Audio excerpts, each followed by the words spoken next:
YSRCP MP విజయసాయిరెడ్డిపై Congress నేత కాల్వ సుజాత పోలీసులకు ఫిర్యాదు చేశారు. రాజ్యసభలో తెలంగాణ ప్రభుత్వం త్వరలోనే కూలిపోతుందన్న విజయసాయిరెడ్డి వ్యాఖ్యలపైన సుజాత పోలీసులకు ఫిర్యాదు చేశారు.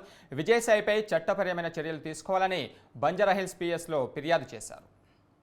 తెలంగాణలో ప్రభుత్వం త్వరలో కూలిపోతుంది అనే మాట ఒక అసెంబ్లీలో కానీ పార్లమెంట్లో ఎక్కడ కూడా ఇలాంటి వ్యాఖ్యలు చేయొద్దు. చట్టానికి విరుద్ధం. వారు ప్రభుత్వం కూలిపోతుందని మాట్లాడినప్పుడు ఎలాంటి యాక్షన్ కూడా పార్లమెంట్లో జరగలేదు. ఆయన సస్పెండ్ చేయడం కానీ అరెస్ట్ చేయడం కానీ జరగలేదు.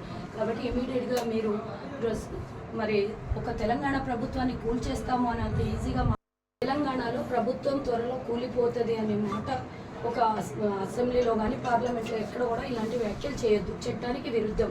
వారు ప్రభుత్వం కూలిపోతుందని మాట్లాడినప్పుడు ఎలాంటి యాక్షన్ కూడా పార్లమెంట్లో జరగలేదు. ఆయన సస్పెండ్ చేయడం కానీ అరెస్ట్ చేయడం కానీ జరగలేదు.